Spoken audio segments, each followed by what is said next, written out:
So welcome to the post-show discussion. Firstly and foremost, we can't put on an event like this without yourselves. So big round of applause for all of you for showing up tonight. My guests, one more time, at the side of me here is the beautiful Nina Teicholz, one of my personal health heroes. A PhD, best-selling author of The Big Fat Surprise, an incredible book, a science investigator, a journalist, and a real force in this world. Mr. Chris Knobbe, a former practicing physician turned health advocate that's trying to spread this message, an associate professor, and of course, last but certainly not least, Dr. Paul Saladino, double board certified MD and a real spearheading leader of this movement. My friends, one of the things I wanted to open to the floor, anybody that wants to tackle this one can. It feels like this event that we're hosting in the Texas State History Museum is on the cusp of what feels like a historic turn of events. Health has been fighting an uphill battle for a very long time, and it finally feels like we have a bit of momentum on our side. What do you hope that things like these conversations, these events, Fed a Lie, what kind of impact do you hope they have on our culture and our food future? Anybody take it away. Well, I absolutely think the moment has come to have a conversation about seed oils. I mean, when I first came out with my research on it, it was 10 years ago now, about oxidation, inflammation, the history of machine lubrication, all that. And hardly, there's been some kind of take up on social media, but now to see RFK Jr. talking about bringing back tallow to McDonald's and hearing people talk, woo. I mean, he's talking about seed oils, probably a word that most Americans have never heard of. So I think there's a tremendous opportunity. I think that they are talking about changing the dietary guidelines, which is the main policy that tells us to eat seed oils over saturated fats. And I know, because I'm having conversations, that I think they're really serious about reform, and I have a lot of hope that this will change. And this movie is really going to educate people. It just couldn't come at a better time.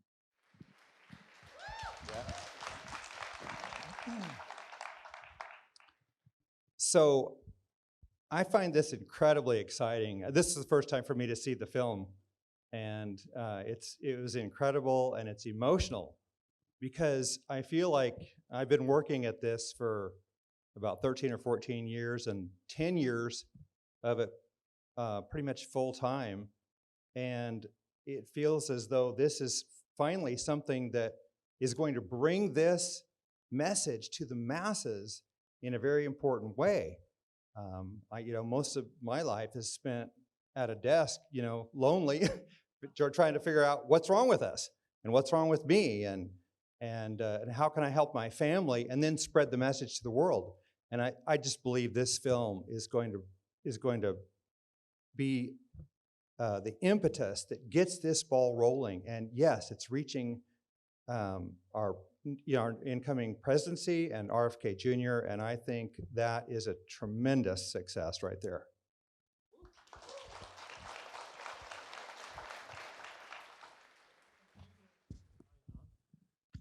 What do you do, Steve? How come mine isn't on? It's a confusing time. I mean, I think there's a lot of research out there that's not totally clear, because the research landscape has been so confounded by poor nutritional studies, lack of knowledge about what trans fat actually was in the 50s to 70s when so many of these randomized controlled trials were. And so there's this consistent muddying of the waters. And I hope that at this point in our history as Americans, as humans on the planet, this administration coming in, RFK Jr. and Trump, we will actually begin to have these conversations in a meaningful way and look at the research with real authenticity and candor, and really get a sense of what's going on here, and address the questions. Because I think this question of saturated fat versus polyunsaturated fat is one of the most pressing questions in human health. I'm sure you can talk about vegetables and meat, and we can have vegan versus carnivore debates all day long, but I think that ultimately, foundationally in what we eat as Americans, specifically the overemphasis on polyunsaturated fats predominantly coming from these ultra-processed seed oils, and the underemphasis or vilification of saturated fat is what's driving a lot of chronic illness. It leads to fearing of red meat, and it leads to overconsumption or a lot of the foods that are full of these seed oils getting a pass, being felt like they're benign. And I think that's a real problem for humans. So there's a lot of confusion. And I hope that now is the time that a lot of this veil, a lot of clarity comes to the space in general.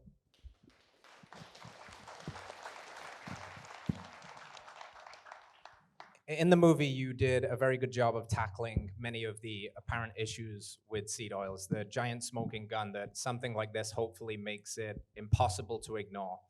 What is your hope for continuing conversations with the science community, the evidence-based community? What do you hope that getting this out into the world can do to further those discussions and get the evidence-based crowd potentially looking at these issues and open to the possibility that we may have some stuff wrong and what that could mean for the future of our food?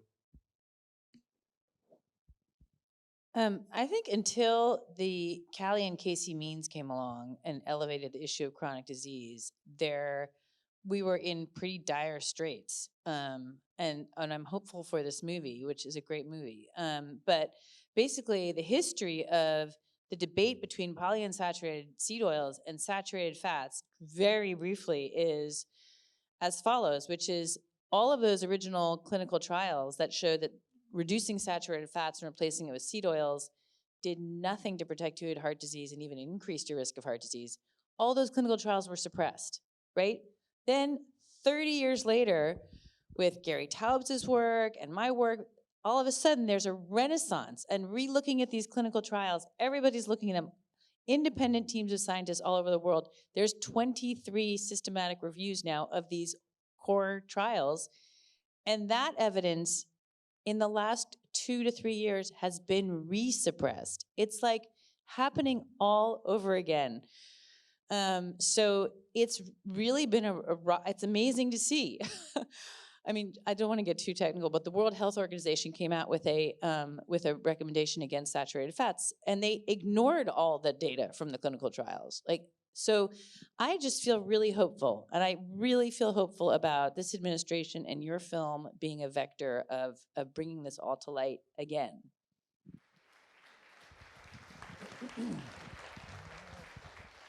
Thank you, Liz. Yes. Hi. So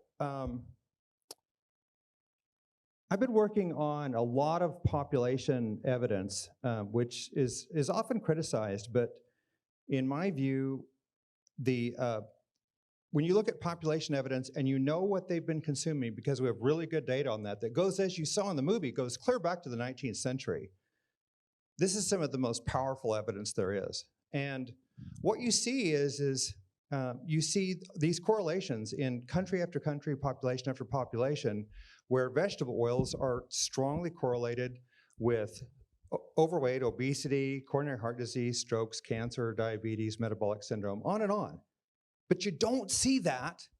You don't see those correlations with total calories, with carbohydrates, with sugar, with fat, saturated fat, GMOs, glyphosate, on and on, right?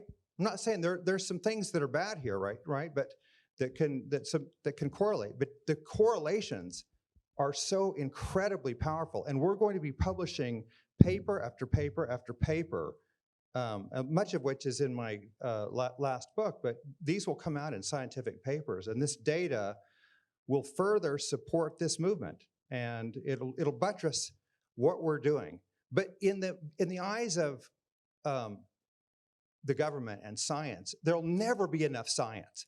They'll always say, we need more work, we need more research, we need randomized controlled clinical trials, which have never happened. They've never been good, and they're poorly controlled.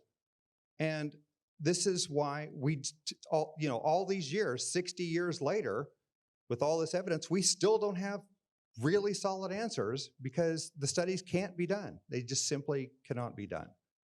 This movie is a way to change, it's a grassroots movement. You go to the people. When the physicians don't believe and the scientists don't believe, what do? You go to the people, and the people learn. And the people teach their physicians. I know. I mean, I had patients that taught me. And so that's what's exciting about this.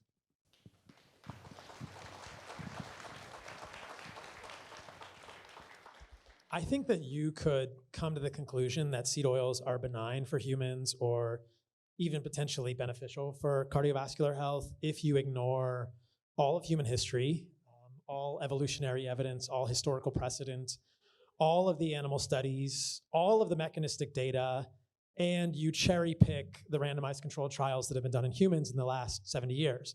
So if you do those things, I think you can come to the conclusion that seed oils are benign for humans. But failing that, I think that we are left with a body of evidence that strongly suggests that they are very harmful for humans. Whether or not we will ever have the perfect trial, like you said, Chris, is questionable to me. And I think that there probably has been suppression, as Nina said, of evidence and de-emphasis on anything that looks bad for seed oils for the last 30 years especially, probably coming in waves based on what's happening in the zeitgeist. But I think that hopefully, again, with reform at the level of the NIH, there may be more discussion of this and less suppression of these clinical trials, and perhaps a real, honest, authentic conversation about where these oils lie in terms of human health. But I think that's where we're at now. It's basically, it's a confusion campaign, and it's a suppression of any evidence that looks bad for these oils. Because if seed oils are genuinely or authentically thought or decided upon to be bad for humans, big food and the food industry in the United States, which is many ultra-processed foods, are in deep shit. I mean, the entire ultra-processed food industry collapses because so many of the foods, as you saw in the film, contain these oils. So there is a huge motivation for these ultra-processed food companies to avoid actually coming to terms with this notion and asking these questions, because if it is really decided upon, if we really understand how bad these oils are for humans, hundreds of billions of dollars in agribusiness and ultra-processed foods are at stake. It's a big deal. And if you follow the money, that's a really massive impact on the human food supply in the United States. So Paul, I want to just be a little more hopeful in that, which is that in the 1920s and 30s and 40s, when big food was just starting to grow up, and they were making crackers and they were making cookies and they were making foods that they were selling to people in packages, they used lard and tallow as their fats. So, and then came along, and now they started using hydrogenated vegetable oils. And it really wasn't until like the 1980s when there were these huge full-page newspaper ad campaigns you probably know about, that they really started getting the saturated fats out of foods. They had been using coconut oil, they had been using palm oil, they still use a lot of palm oil, and actually food companies desperately need to, I think they could go back to using those animal fats. It's more expensive, but it's completely practical. Those are stable, solid fats. They lead to shelf-stable products. So, and if you remember, the whole industry, all of ultra-processed foods reformulated every single product that they have when they had to get rid of trans fats. I don't know if you remember that in the early, in the 2000s. I think they were out in 2000, finally in 2018. But they had to reformulate everything in the supermarket to do that. It was a huge shift for them, and they did it. So I think they can do it again. I think they can go back to using lard, tallow, coconut oil. They already use palm oil, and I think that I think that that's totally possible. I mean, I'm hopeful. I think that they could if they weren't fearful of the vilified saturated fat content. It's tough because there's such a house of cards built here that a lot of institutions, including pharma and big food, don't want to topple, because when the saturated fat fallacy falls, then we have to really look at the lipid hypothesis. Yeah. And when you accept the fact that perhaps ApoB is not causal in atherosclerosis, you have pharmaceutical companies who have been pushing statins and perhaps overprescription of statins. So it's all tied together. It's all this huge Gordian knot. And it's very hard, I think, to really tease out. Any of the preparation for debates that I've done on seed oils often comes back, at least in my mind, to the crux around ApoB and the lipid hypothesis, which is that ApoB-containing lipoproteins are causal in atherosclerosis. Because if we believe that, then seed oils should be good for cardiovascular health because they lower ApoB, and saturated fats should be bad. And these are things that most of us can look at human history and think and realize that doesn't really make a whole lot of sense in terms of what we're seeing. I'd just like to mention that I understand from marketing that these big corporations, if they're faced with losing 20% of their business because at the grassroots level, people stop choosing their products for any reason, they will change, because 20% is often, that's their total earnings a lot of times. So when we spread this message, is my point here, is as we spread this message around the country, and more people adopt foods, begin to eat foods or eat at establishments that only cook with these natural animal fats, they'll change. This will make a change. This will force the big food companies to change, I believe. Where's my homie James with Seed Oil Scout? Yeah, buddy, what's up? We're doing it. Is that the Seed Oil Scout? Yeah, right there. Yeah. Make yourself known. Yeah, actually, so just as to second that from Chris, like, and to be, again, a little optimistic, it was a series of, so the film of, in the 1980s, a series of newspaper ads in the 1980s that were taken out by an Omaha businessman who was convinced that his heart attack had been caused by the saturated fats he ate. Full-page ads in all the major newspapers, freaked out Nabisco. I think he aimed mainly at Nabisco and pictures of all their products, and they totally reformulated all their products. So that is an instance. I mean, that was one guy. I mean, here we have a whole community of people and your film. So I just want to, I think it's possible to create change.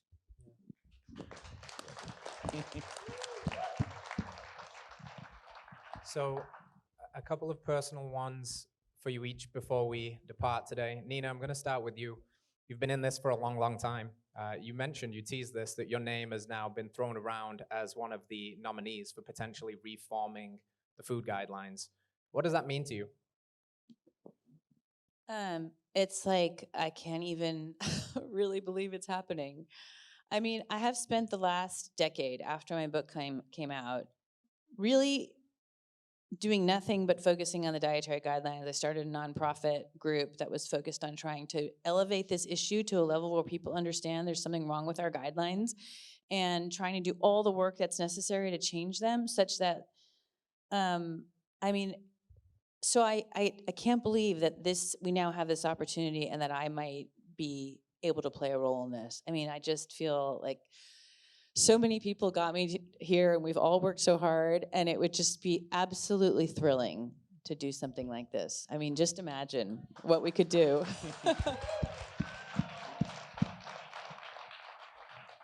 Dr. Paul, I'm coming to you next.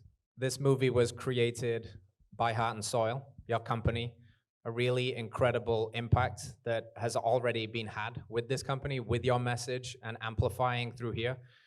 How proud are you of that, and what do you hope the legacy of Heart and Soil is going to leave on the world?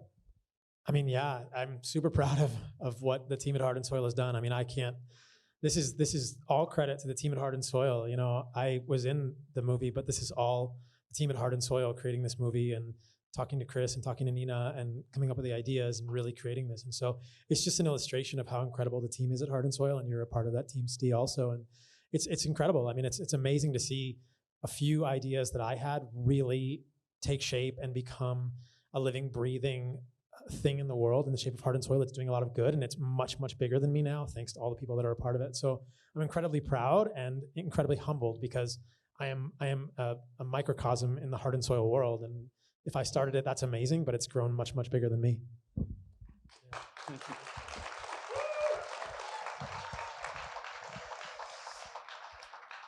And Chris, we've had conversations how you dropped out of the physician's race to become a public health advocate. And here you are literally doing just that in a documentary, on a stage, spreading this message.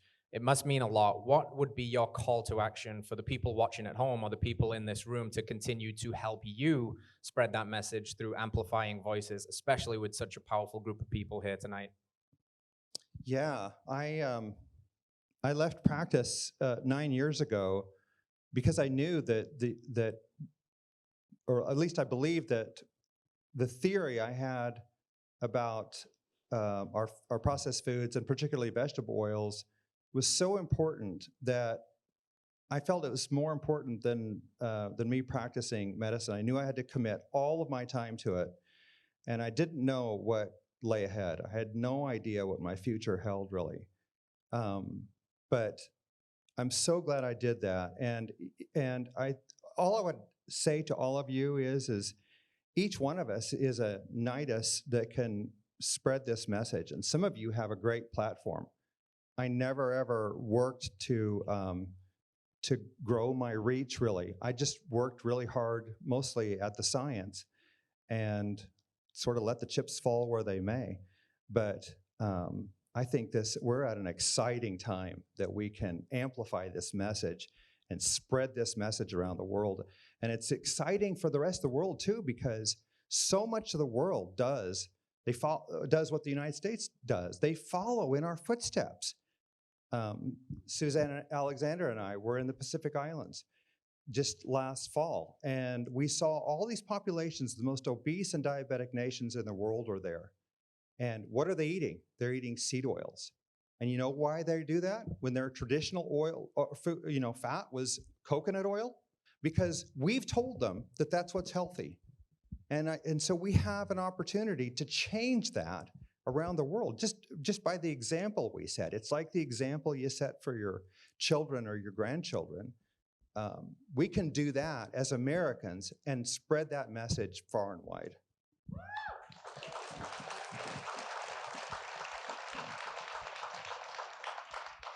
To Nina's point, she said the magic word a few times tonight, optimism. I think the world belongs to optimists, and I think we can make health and wellness as infectious as disease if we put our minds together and we collaborate on this. Open floor, closing remarks, anything you'd like to leave to the viewer at home or the audience watching tonight, anything that's on your mind, anything that's on your heart, last chance. Let's make America healthy again. What do you got? I'm just going to say, let's make America healthy again.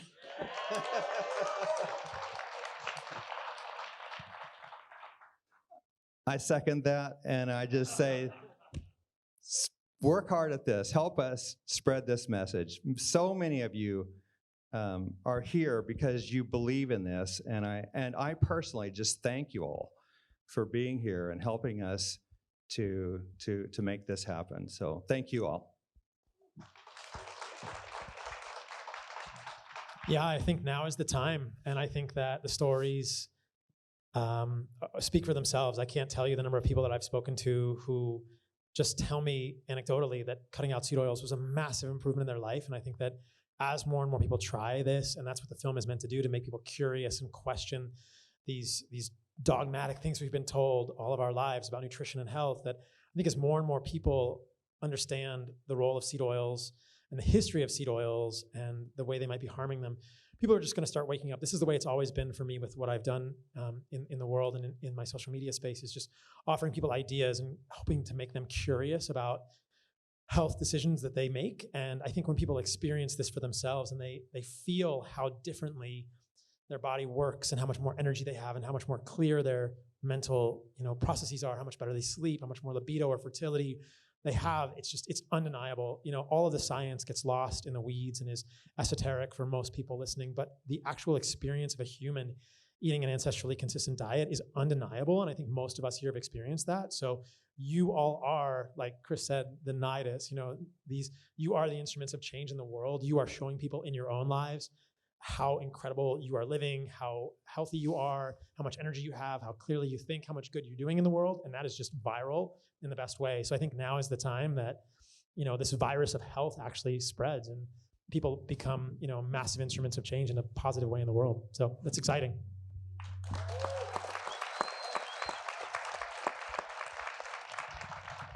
So yes, please share this far and wide. If you're watching at home, please like, subscribe, do all of that stuff. Leave the comments. Massive round of applause, ladies and gentlemen.